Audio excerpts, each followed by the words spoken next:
वो मर गया, उसको जला दिया, तो आप मुझे इतना प्यार करते हो, कल मैं भी मर गया तो मुझे भी जला दो।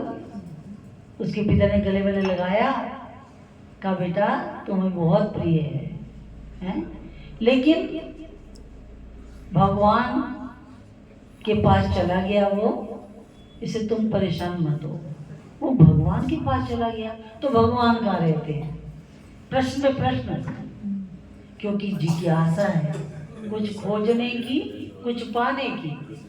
हमारी क्या जिज्ञासा होती है? पंजाबी में एक भजन गाते थे, टांगे वाला आखे रब्बा मेरे हेठा कार हो गए, ते कार वाला आखे मेरी हवा भी उड़ार हो गए, पोते तक जाके मेरी पैंदियां नहीं पूरियां, आशा कदे बंदे दियां होंदियां नहीं पूरियां। हमारी एक से एक डिमांड है। उसमें कहीं भी आवरण को हटाने वाली बात, ज्ञान वैराग्य के अभ्यास की बात कहीं नजर ही नहीं आती। अब गुरु महाराज जी इसको देने के लिए आए। खैर मैं तो बता रही कि असर कैसे होता है ऐसे अंतःकरण पर जो बिल्कुल विक्षिप्त अवस्था से अलग होके आवरण से भी मुक्त है। केवल जरा सी बात में ठोकर लगती है और जीव ब्रह्म का भाव प्राप्त हो गया। बेटे आराम से बैठो। बोलो सच्चिदानंद भगवान की जय। अब महाराज जी ने सोचा कि जब भगवान ही सत्य हैं तो उन्हीं को मिलना चाहिए। चल पड़े छोटे से बालक। फिर लंबी कहानी है।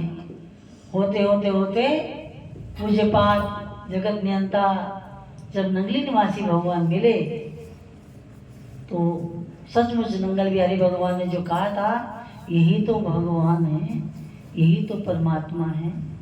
अभी तो आप लोगों को यही पता कि जिनको हम गुरु भगवान कहते हैं वो कितने बड़े हैं, कितने महान हैं, कितनी शक्तियों से युक्त हैं।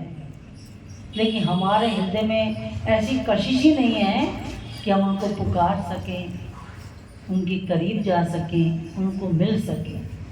नहीं तो भाई आप ही जैसे भक्त जो हैं, जिनके हृदय में गुरुदेव के वचनों का इतना असर है, इतना विश्वास है, इतनी श्रद्धा है कि वहाँ कहीं भी विक्षिप्त अवस्था नहीं है।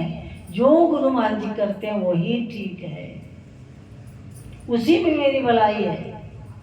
हम अपने मुताबिक सृष्टि को रचना चाहते हैं, इसी में गड़बड़ शड़बड़ हो गई है। कोई नियम पालन नहीं करना चाहते, किसी अनुशासन में नहीं रहना चाहते, किसी मर्यादा को नहीं मानना चाहते। जब छोटी छोटी बातें नहीं मानते तो हमारे मन को जो लिफ्ट मिलती है हमारे दुष्कर्मों से, उस पर नियंत्रण कैसे होगा? उसके नियंत्रण के लिए ही सत्संग में नाना प्रकार के साधन बताए जाते हैं। अरे वो भी तो भक्त थे। हम कहते हैं नंगली निवासी भगवान ने मुर्दों में प्राण डाल दिए। ऐसे जगह उपस्थित हो गए कि लड़के को किडनैप करके ले गए और गुरु महाराज जी वहां सिपाही बन के पहुंच गए। पुलिस वाले को देखा तो डाकू छोड़ के चले गए लड़के को। उस समय 1929 में 10,000 रुपया महीना रखता था। वो मांगा, डिमांड करी, लड़के को ले गए। भक्त जब जाए गुरु महाराज जी के पास तो गुरु महाराज जी एक ही बात कहें, बेटा भजन करो, गुरु महाराज जी रक्षा करेंगे, तुम जाके भजन करो।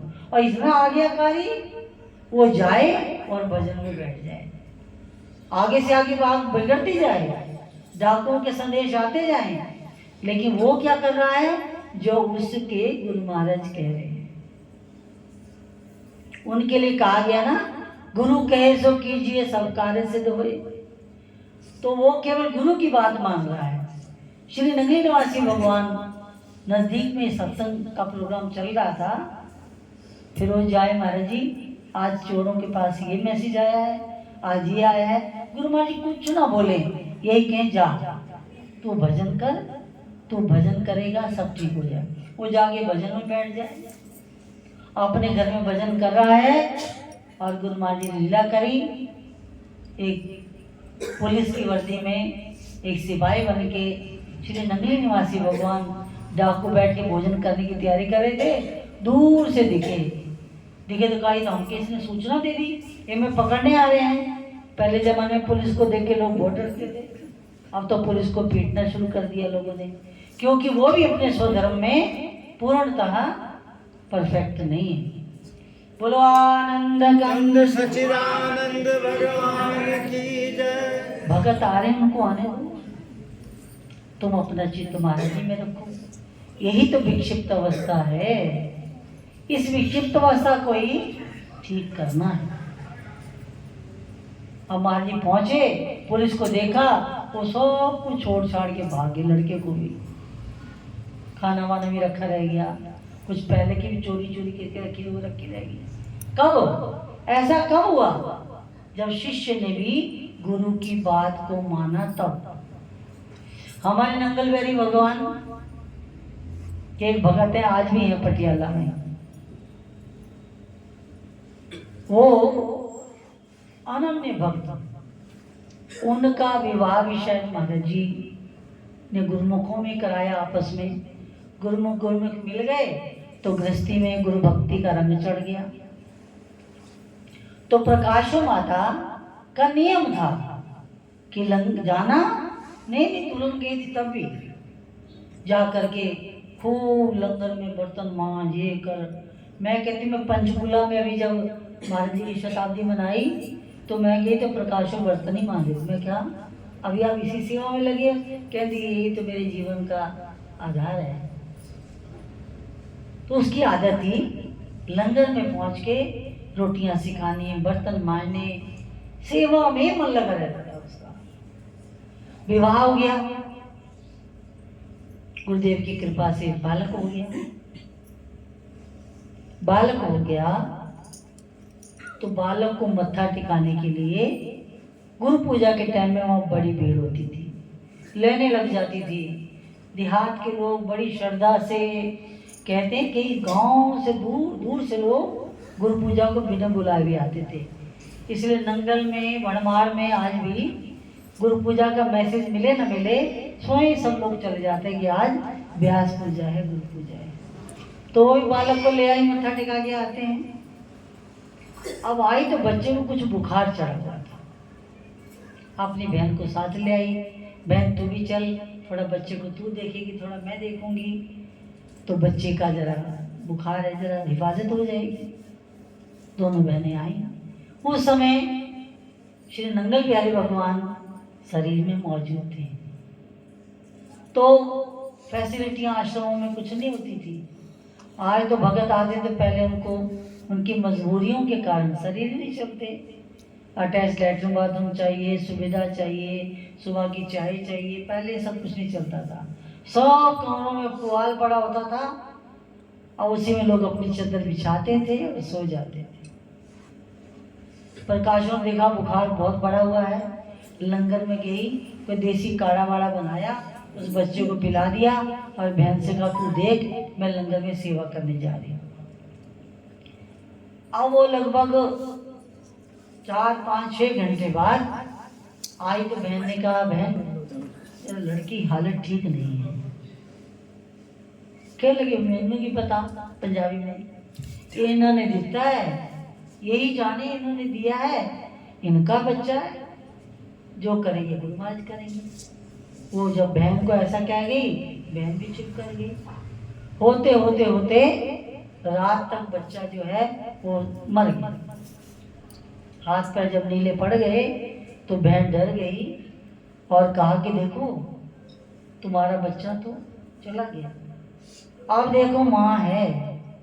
अभी महात्मा जी सुना रहे थे कि माँ को अपना लड़का ही अच्छा लगता है। मेरे गुरु महाराज जी कहते थे कि जिस तरह माँ को केवल अपना ही लड़का अच्छा लगता है, भक्त को भी केवल अपने इष्ट को ऐसे ही देखना चाहिए।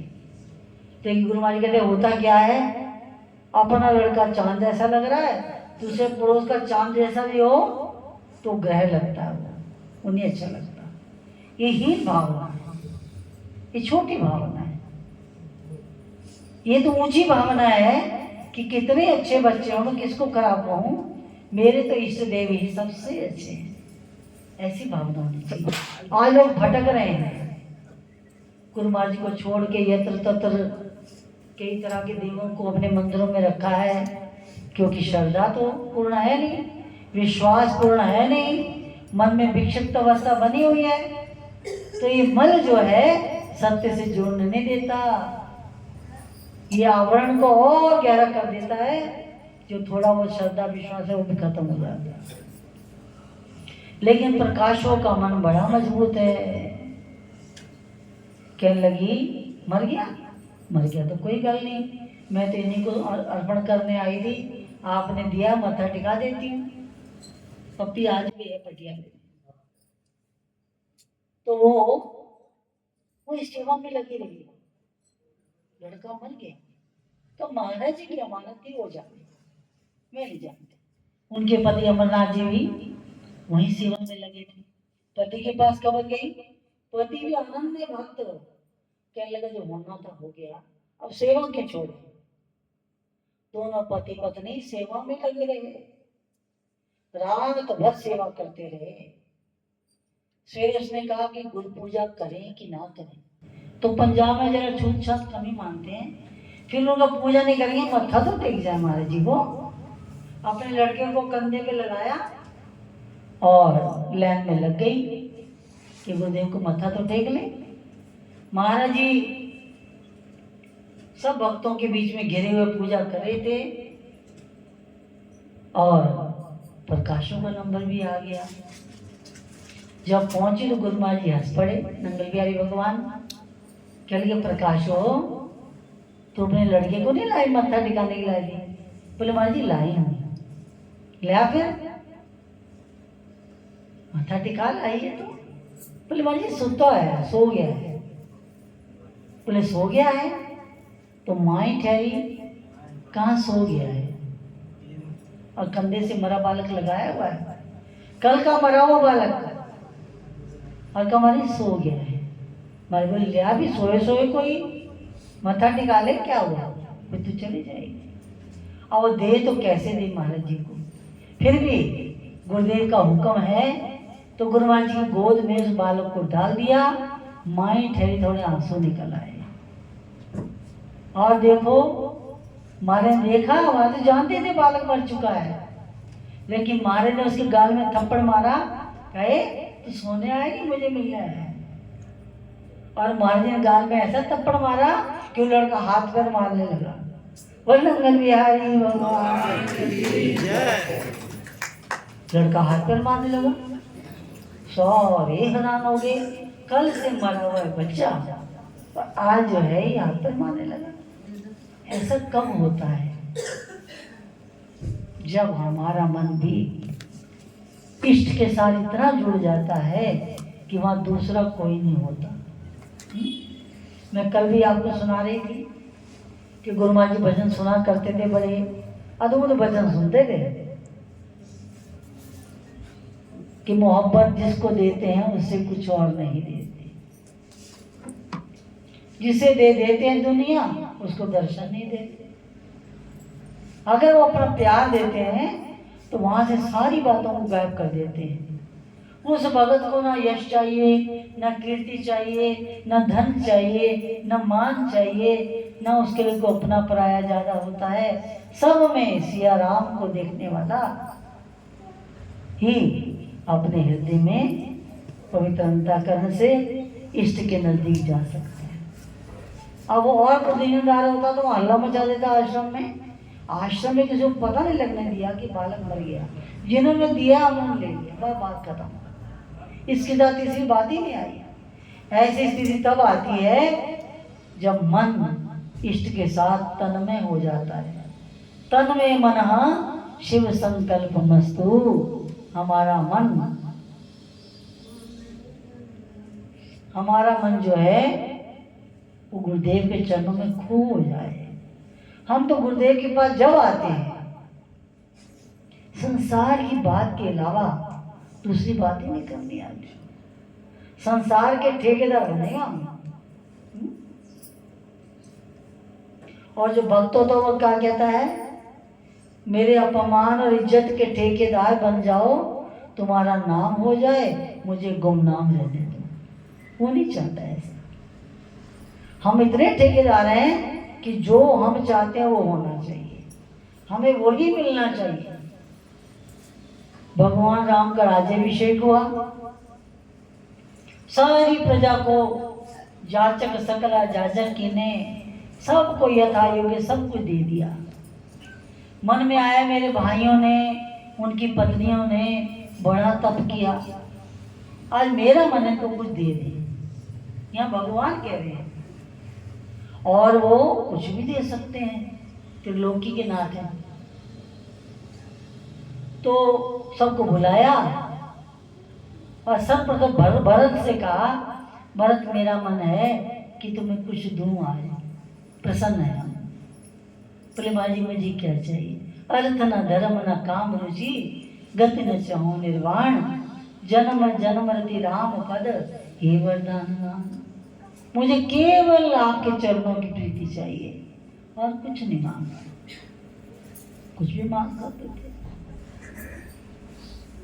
उसके बाद शुद्ध कीर्ति का नंबर आया, का प्रभु आपके दर्शन होते रहे हमेशा और मुझे कुछ नहीं चाहिए। लक्ष्मण का नंबर आया, का केवल चरणों की सेवा। उर्मिला का नंबर आया, हर परिस्थिति में हे प्रभु इतनी शक्ति देना कि आपका विस्मरण ना हो, सदा ये मन आपकी भक्ति में लगा रहे। शत्रुघ्न से कहा सारी जिंदगी भरत की सेवा करी है, मुझे भरत जी भैया की ही सेवा प्राप्त हो प्रभु, आप हमेशा मुझे ऐसे ही वरदान देना। अब शुद्ध कीर्ति शत्रुघ्न की पत्नी का नंबर आया, भगवान कहने लगे तुम भी कुछ मांग लो। कहती भगवान मैं ये चाहती हूँ कि 14 वर्ष जिन बलकर वस्त्रों को पहन के आप जंगल में रहे वो मुझे दे दीजिए। बोले उसका क्या करेंगे? बोले मैं अपने मन को हमेशा जागृत रखने के लिए उन वस्त्रों का दर्शन करूंगी, क्योंकि जीवन में कभी भी आज भगवान ने कल राजा बनना है और एक पल में आज 14 वर्ष का वनवास हो गया। ये परिस्थिति कभी भी जीवन में आ सकती है, इसलिए हे प्रभु जीव मात्र को इस बात से अवगत करा देना चाहिए कि जीवन में जो तुम चाहते हो कुछ परिवर्तन भी हो सकता है। और क्या परिवर्तन होगा पता ही नहीं। राजा रंग बन जाते हैं, निर्धन राजा बन जाते हैं, दुनिया ही बदल जाती क्षण में जब तेरा इशारा होता है। सुकीर्ति ने ये मांगा कि इन वस्त्रों को देखे सदैव याद रहेगा, हे प्रभु जीवन में कभी भी कुछ भी घटना हो सकती है, सजग रहना चाहिए ताकि स्वधर्म ना छूटे, बाकी कुछ भी छूट जाए। आप लोग भी गुरुदेव के वचन का पालन करने में लगे हैं कि संगत एकत्रित हो, उनकी याद में सत्संग कीर्तन इत्यादि आयोजन हो। साल में 2 दिन में बात तो नहीं बनेगी, लेकिन मैंने पिछले वर्ष भी कहा था सामूहिक रूप से महीने में चाहे एक दिन इकट्ठे हो, जरूर इकट्ठे हुआ करो। तो ये 4-5 लोग जो हैं दिन रात भाग दौड़ में लगे रहते हैं, आप इतने सारे ही तो हैं।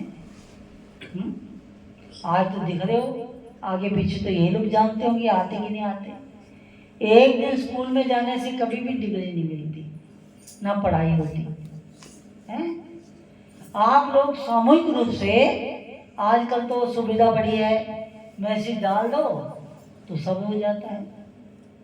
वैसे भी भगत ही चाहते हैं कि भक्तों के घरों में जहाँ खुली जगह है वहाँ सब इकट्ठे होकर के गुरुदेव की कीर्ति गाएं और अपने कल्याण में सहायक गुरुदेव के वचनों को थोड़े समय के लिए पढ़ा जाए। प्रवचन है, दिव्य दिव्य ग्रंथ हैं, दयालु श्री परमहंस महाराज जी के उपदेश सचरन प्रकाश में बहुत है।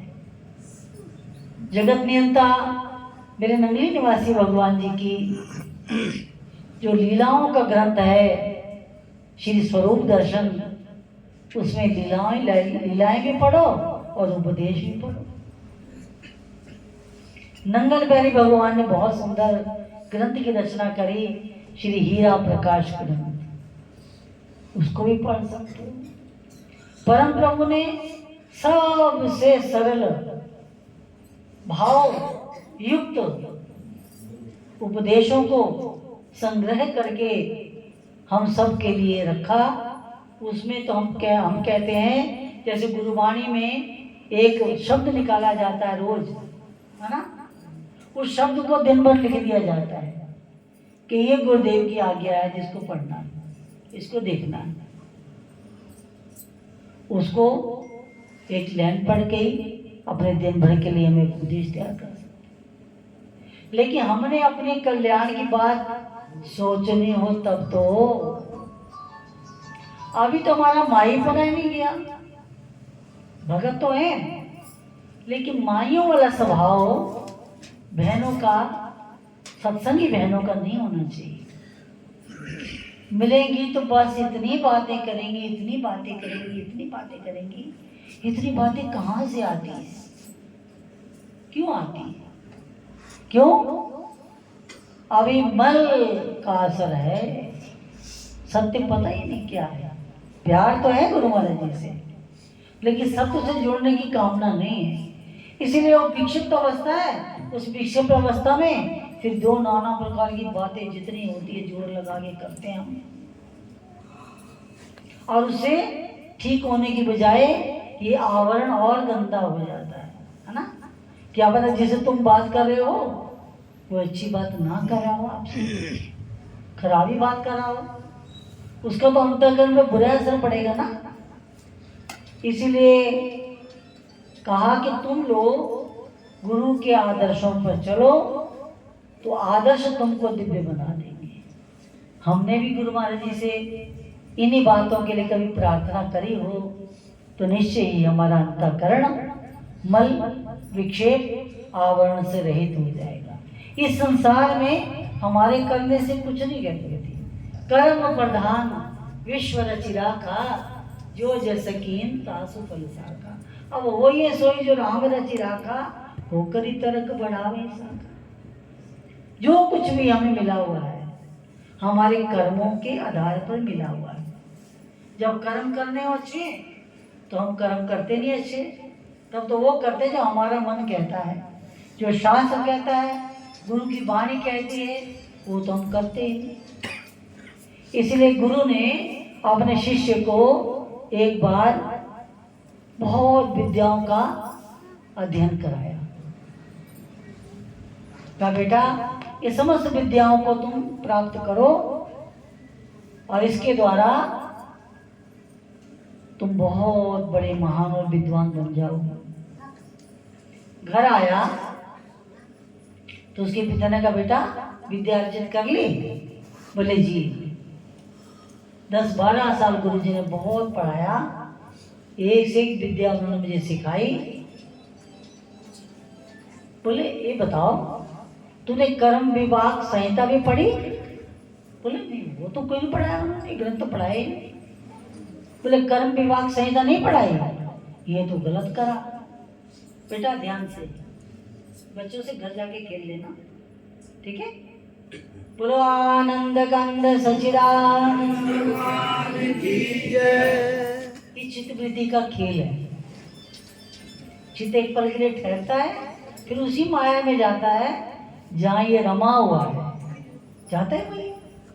यद्यपि ये भी राम रूपी हैं, हमारे बाल गोपाल ये राम रूपी तो हैं, पर इनको अपना मान मान के फिर जब ये अपने नहीं बनते हैं फिर दिन भर दिन पछताएं, फिर घबराते हो। तो कहा गुरु जी के पास दोबारा जाओ, कर्म विभाग संहिता पढ़ाओ। गुरु जी मेरे पिता ने कहा है कि उसके बिना विद्या अधूरी है।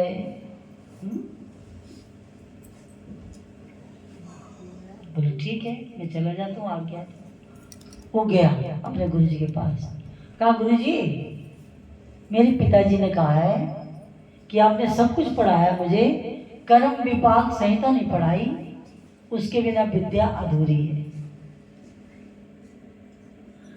बोले अच्छा ऐसा बेटा, उसके लिए जैसा मैं कहता हूं तुम वैसा करो। तुम्हें इस बात का उपदेश कर्म विपाक संहिता क्या है ये तुम्हें मिल जाएगा। मैं जैसे जैसे कहूं वैसा करो। अभी तुम चले जाओ। उस स्थान का नाम बता दिया और कह दिया कि वहां पे रास्ता लंबा है जरा, लेकिन अभी बालक का जन्म होने वाला है, एक बालक का। वो जब जन्म लेगा तो उसके लिए उसके जन्म के समय तुम्हें उपस्थित होना पड़ेगा, क्यों? उसके बाद तो वो फिर दूसरी दुनिया की बातें बोलने लग जाएगा। तुमसे बोलने के लिए प्रकृति प्रेरणा करेगी, क्योंकि तुम्हारी जबरदस्त जिज्ञासा है। तो वो गुरु के कहने से चल पड़ा। अब जंगल में गया, ये जंगल में गया तो चलता गया चलता गया चलता गया। रात हो गई। अब शेर बाघ कुछ आ जाएंगे, रात को कहीं रुकना ठीक है। तो सोच रहा कहाँ रुको जंगल में। उसको झोपड़ी नजर आई। वो झोपड़ी में चला। टाइम ज्यादा नहीं, 8:20। कोई बात नहीं, कल तो टाइम से सोना ही है। जंगल में झोपड़ी नजर आई उसको। तो कहा मैं इनसे आश्रय ले लेता हूँ, रात बीत जाए। अंदर गया तो अंदर एक बूढ़े बुढ़िया थे। कहा माता रात को आश्रय मिल जाएगा। वो मुंह फेर के चली गई। लेकिन जो बूढ़े व्यक्ति थे, आओ अतिथि तो देवता होता है। आप तो देव है हमारे लिए, आइए।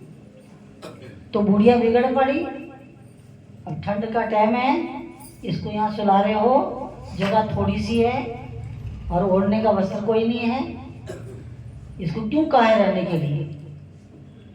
कहले कोई नहीं, मैं अपना बिस्तर इसको दे दूंगा, तुम जानो ये जाने। फिर भोजन की बात आई तो बुढ़िया ने भड़बड़ जाके अपना भोजन किया और बूढ़े बाबा से कहा तुम अपनी रोटी देनी है तो दे दे इसको, मैं तो अपनी इसी के खा ली। बूढ़े बाबा बड़े पुण्य आत्मा थे। उन्होंने उस बालक को अपने भोजन में से आधा भोजन दिया, आधे से भी ज्यादा दिया। अतिथि आए तृप्त हो जाए। बालक रात भर वहां रहना ही था। बूढ़े बाबा ने अपना बिस्तर दे दिया। अब जगह इतनी थी कि सो ही नहीं सकता तीसरा आदमी, तो बाहर आके आंगन में लेट गया। कहते रात को एक शेर आया और बूढ़े को खा गया। बाहर सुबह निकला, बालक देखे हैं तो अस्थियां अस्थियां पड़ी हैं। बुढ़िया से बताया, बुढ़िया लगी दुनियादारों की तरह कुछ कुछ करने और तत्क्षण बूढ़े को मरा देख के वो भी वही मर गई। मर गई तो बालक कहता है ये अच्छा हुआ मैं इनके घर ठहरा और ऐसा हो गया। बड़े दुख में पश्चाताप में हूँ। आगे बढ़ गया। आगे बढ़ा तो जहाँ गुरुदेव ने कहा था वहाँ पहुँच गया। वहाँ राजा के यहाँ किसी राजकुमार का जन्म होना था। जब वहाँ पहुँचा तो ऐसे ऐसे मैं गुरु के आदेश से ही आया हूँ, तुम्हारा ये बालक जब जन्म लेगा एक पल के लिए मुझे उससे मिलवा देना, क्योंकि मेरे गुरु ने कहा है कर्म विभाग संहिता का जो जवाब है वही दे सकता, वही पढ़ा सकता। कहते हो बालक का जन्म होने लगा तो वो पहुंच गया वहां। कह लगे ऐसा ऐसा गुरु का आदेश है, हमें उपदेश करिए कर्म विभाग संहिता क्या है। कह लगे बालक जो तुम देखते आए हो ये कर्म विभाग संहिता है। तुम रास्ते में आए क्या देखा? बोले मैं देखा कि बूढ़े बुढ़िया थे, ऐसे ऐसे ऐसे ऐसे उनका व्यवहार था। बोले फिर? बोले दोनों मर गए, मैं चला आया। बोले देखो वो बुढ़ा मर के मैं राजकुमार बन के आया हूँ। मैंने तेरे साथ जो शास्त्र की आज्ञा है, गुरु की आज्ञा है, उसके अनुसार मैंने अपना धर्म समझ के बिस्तर दिया, आसन दिया और भोजन दिया। ये मेरा धर्म था, है? एक अतिथि के लिए जो करना चाहिए, एक गृहस्थ का धर्म वो किया। और बुढ़िया भी मरी। बोले रास्ते में तूने एक जगह देखा? बोले क्या? बोले एक जगह में लोग बड़ा हल्ला गुल्ला मचा रहे थे, इनकी लड़की हुई है, लड़की हुई है, लड़की हुई है। अति गरीब घरों में हुई है, अभी पैदा ही हुई है, तो उसके लिए लोग मांग रहे कोई कपड़ा दे दो, इसको ढक दे, कोई कपड़ा दे दो, इसको ढक दे। बोले वो बुढ़िया है। वो कर्मानुसार जो कुछ मिलता है यही कर्म विपाक संहिता है। अब बुढ़िया ने ना रोटी दी, ना कपड़ा दिया, ना आसन दिया, तो आज बेचारी जन्म भी लिया भिखारियों के घर में, तो उसको लपेटने के लिए कपड़ा भी मांगा जा रहा है। और वो बुढ़ा परोपकार से, पुण्य भावों से भरा हुआ, वो जो है राजकुमार बन के पैदा। इस सृष्टि में जो कुछ होता है वो कर्मों के आधार पर होता है। इसलिए भाई महान पुरुषों ने कह दिया, प्रारब्ध तो पहले बनी, पीछे बना शरीर, तुलसी चिंता मत करो और भज लो श्री रघुवीर। बोलो आनंद गंग सच्चिदानंद भगवान की जय, साचे दरबार की जय, दयालु परमंजी महाराज की जय, नंगली निवासी भगवान की जय, नंगल बिहारी महाराज परमपुरी